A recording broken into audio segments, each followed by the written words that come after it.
is the gentleman from Florida who I have read is on the short list to be potentially the next Vice President of the United States. Mr. Donalds, from 5 minutes.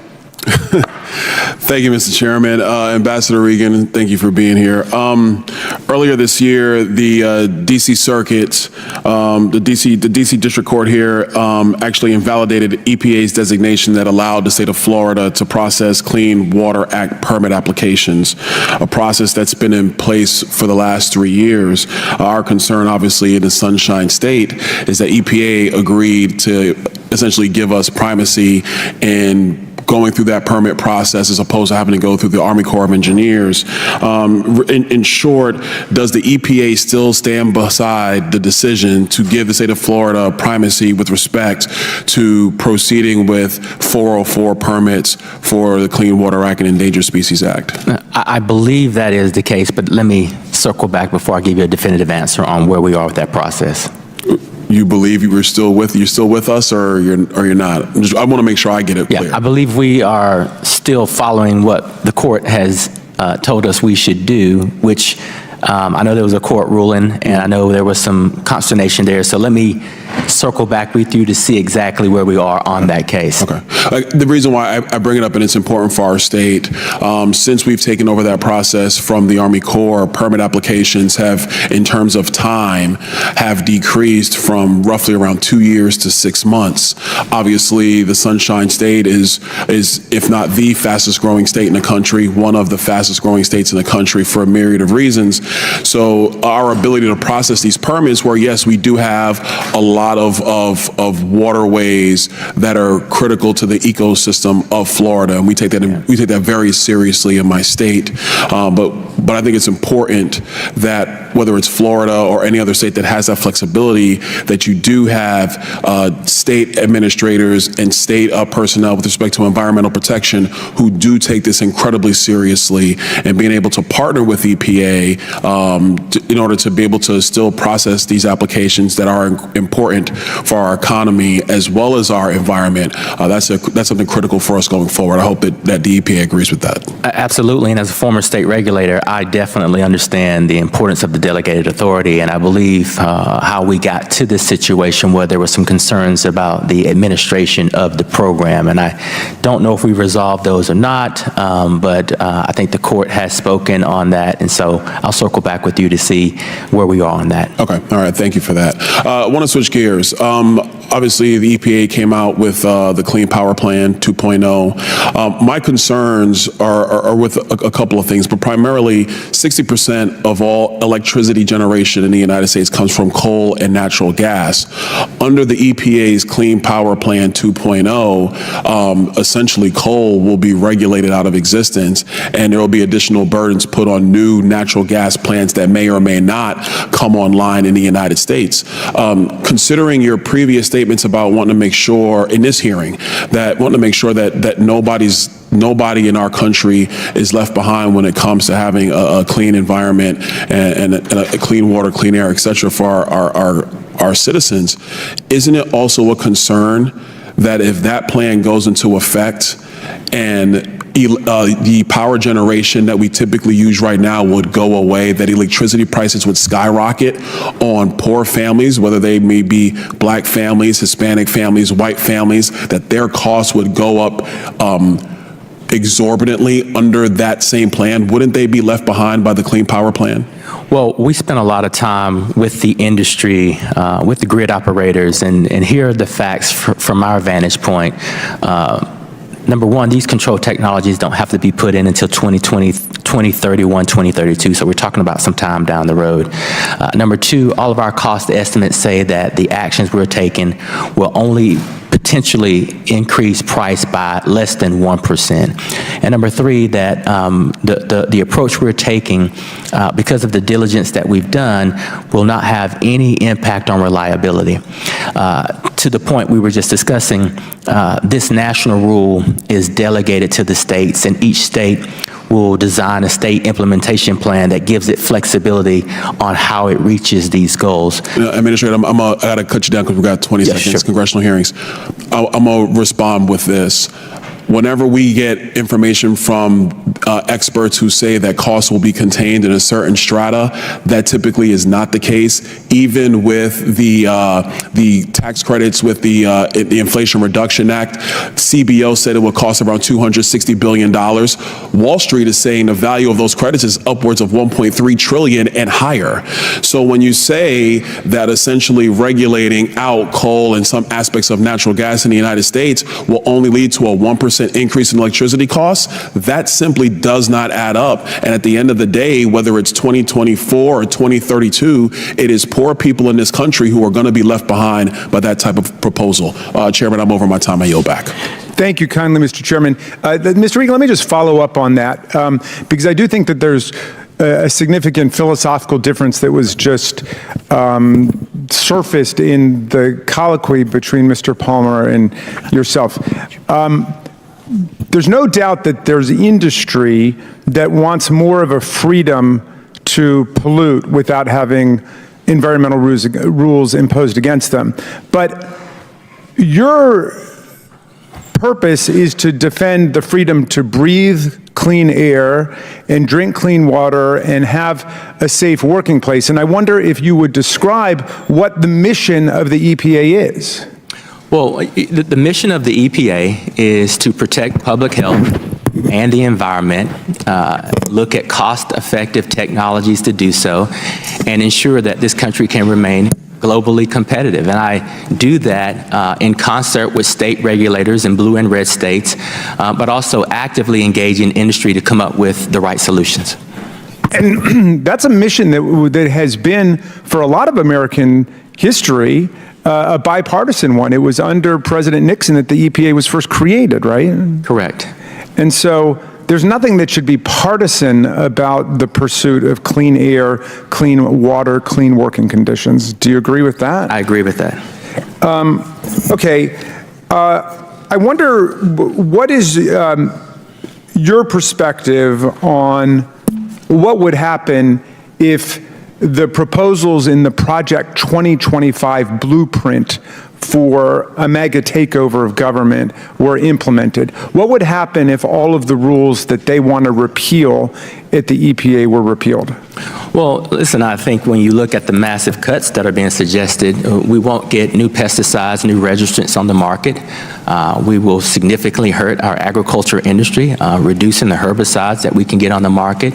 We won't clear all of the litigation that's tied our hands to get chemicals on the market that we rely on every day. Listen, we would have significant impacts to our water quality. Emerging contaminants like PFAS would run amok. We would continue to have lead-poisoned water all across the country. We would not be able to look at how to clean up brownfield sites and benefit not just from a health standpoint, but from the economic vitality and opportunity of cleaning up these blighted sites. The list just goes on and on. America needs a strong EPA. I remember when Donald Trump took out his Sharpie and purported to change the direction of a hurricane. I think it was Hurricane Dorian back in 2019. But he basically said it was not going to hit the Florida coast, it was going to hit Alabama. And he did this without any consultation with the National Weather Service, or NOAA, where the National Weather Service is located, and then it created huge confusion and consternation. I mean, what would happen if we replaced professional, scientific, civil service management of agencies like the Weather Service or NOAA or the EPA with political flunkies? Basically, people who are just willing to say whatever the president wants to say. What would that do to our ability to have effective public policy if science is something that could just be made up by a president? If we don't follow the science and have qualified people in these positions, Americans will die. We have a role to play, and we need to be able to predict the weather. We need to be able to respond to the weather. We need to be able to alert the public that if danger is coming their way. And once many of these communities are hit, whether it's a wildfire or a flood or a hurricane, we need to be able to go in and be activated to help bring those communities back to life, whether it's Maui, Hawaii, or whether it's East Palestine, Ohio, or Jackson, Mississippi. When a city is hit, we need experts to come in and ensure that there's clean air and clean water. So how have you regarded the war on science and the war on public health that we saw during COVID-19? We saw in this committee when Dr. Fauci came the other day, we had members of this committee accusing Dr. Fauci of having created COVID-19 and profiting from it. How do you experience that attack on science in terms of your ability to get your work done?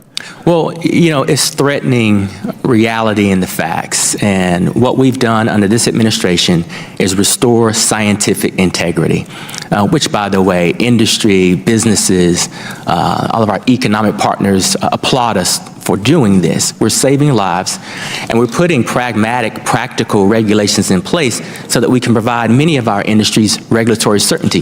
They need to have regulatory certainty so that they can make the proper investments. So would you say that the success of the EPA depends on the integrity of the science that goes into it, and you are threatened by the political science of the MAGA people who say we want to dictate a political agenda to people who work for EPA or the Weather Service or NOAA? Politics of no party has any role in scientific integrity. And if we don't remain in a place where we're transparent and bolstering our scientific integrity, we will lose the trust of the public. Scientific integrity is at the core of EPA's mission to protect all people. Thank you very much for your hard work, and Mr. Chairman, I yield back to you. All right. Chair now recognizes Mr. Higgins from Louisiana for 5 minutes. Thank you, Mr. Chairman.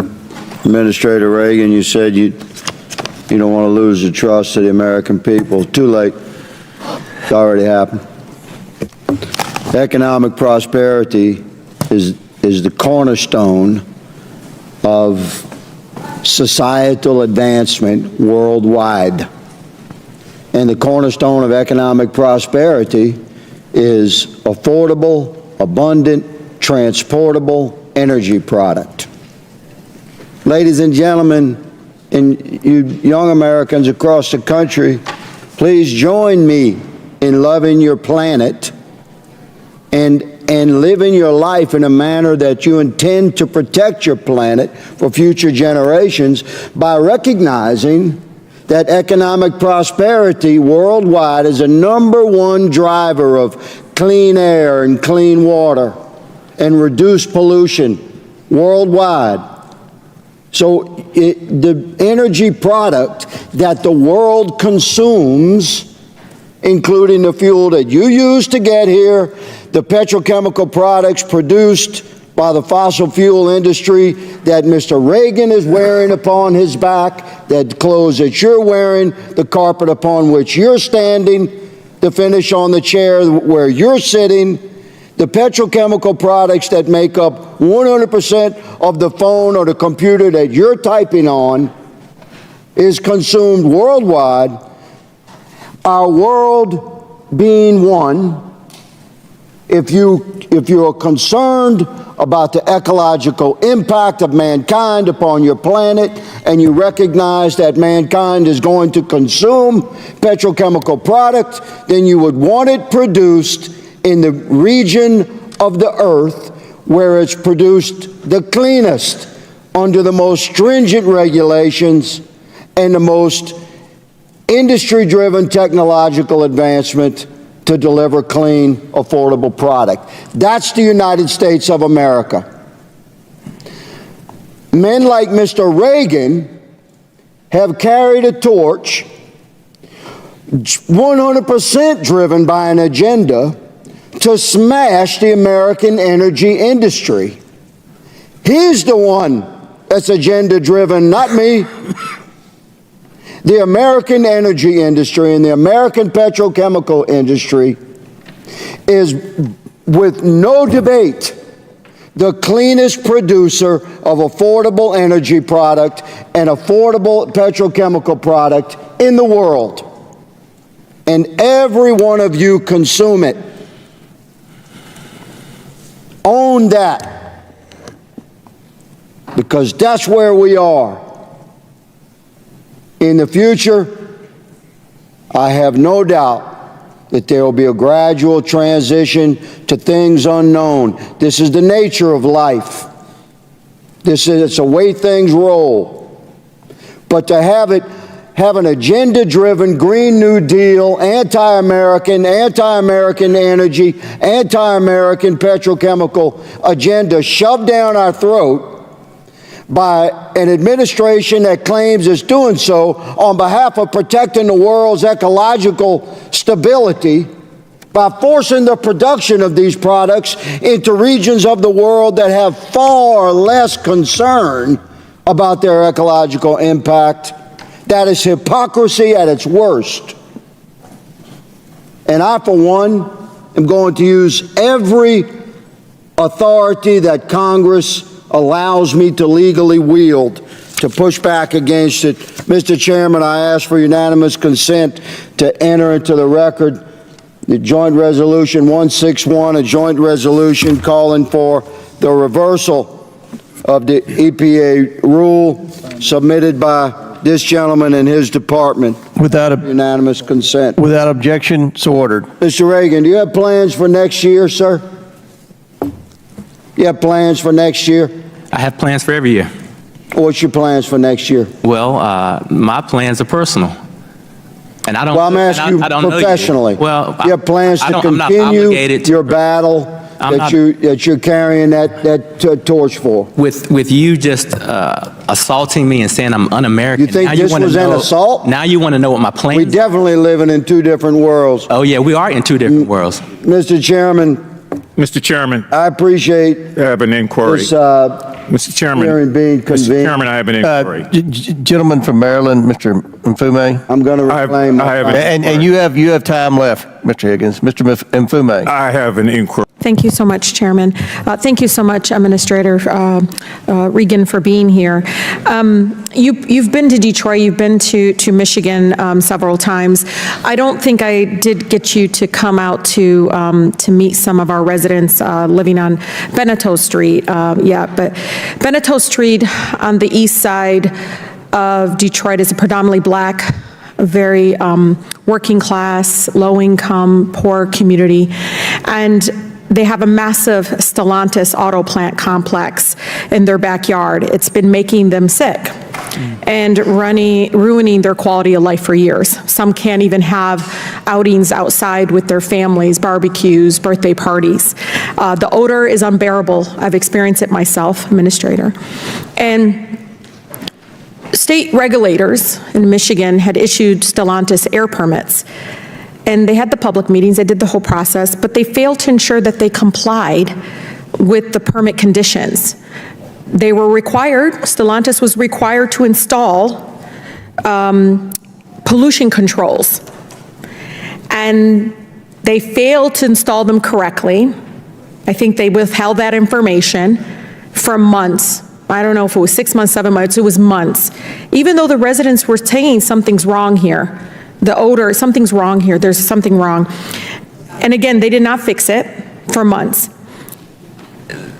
This is, our residents, one, they didn't feel believed by the state for a long time. But they also believe, wait, why are they always routinely, the state, approving pollution permits that they know are poisoning predominantly black, brown, immigrant, low-income communities across Michigan? So they worked with a nonprofit organization called the Great Lakes Environmental Law Center, and in November, I believe, or in 2021, they filed a Title VI civil rights case, a complaint. Are you familiar at all with it at all? Yes. Oh, good. Okay, so Administrator Shore and some of the members of the team at Region 5 talked to me about this. You know this, the EPA was pursuing an informal resolution agreement for more than a year with community members at the table, Administrator, and again, trying to get towards a resolution with the state. And all of a sudden, the state's like, nah, we don't want to talk to them anymore. And EPA was like, okay. Do you know why? Given that this is an active Title VI case, I can't. Microphone, make sure your microphone's on. Given that it's an active Title VI case, it's improper for me to comment on or Yeah, speculate. but it sounds like you guys are letting them off the hook. The leverage that we have and I want you to know, I want them to feel like their lives are important under an administration that says they care about clean air and water, right? And it's hard for me, and no matter who's the president, administrator, I'm going to be very much always about holding them accountable. So as I understand, the law is clear. When there's an informal resolution agreement cannot be reached, EPA must investigate and issue findings that determine whether or not discrimination occurred. Why aren't we doing that? Why aren't we doing that? Let me take this concern back to our Title VI lawyers and team that's working on Please. this, and we will keep you apprised as much as we can. And Administrator Reagan, this is out of love and respect. I grew up in a neighborhood, honestly, I would come into my house as a little child, Chairman, smelling like rotten eggs. All my friends had asthma. I mean, it's awful. So I'm asking the EPA to take this complaint seriously. Yes. Set a precedent that you care and watch, no matter who is the governor, no matter who is in charge. It's important that we're consistent. And Mr. Reagan, you know this, Administrator Reagan, please fight for them like you live on Beneteau. Fight for them like you live there, because they have nobody else but us. Yeah. And we're blessed that we have a nonprofit that took the case, but we can't allow, again, politics and all these kinds of aspects come into play. We have to be consistent. Again, no one told them to look away when months and months and months went with them not complying with their own air permits. You know that. Companies put it in there. They sign it. They should comply with their own air permits, right? Not a full 2 minutes, I think it's more. And again, I say this on behalf of many of my residents. We are doing good work in progress, but many of the young people, I know them. I have an 18-year-old at home. We're not moving with the urgency still that I think is needed. And implementation matters, you know that. And a lot of folks are not seeing the change they need immediately. So again, I'm here as a partner. Yes. And I'm here to bring those folks and those residents at the table with you. Thank you so much. I yield. Thank you. You want to do it? And I might add, we've gone on our side over about 1 minute and 45 seconds. I've agreed to yield that much time to the ranking member to get caught up, and then we'll proceed with the majority. Thank you kindly, Mr. Chairman, and I wanted to pose one question to Ms. Tlaib and then one to the administrator.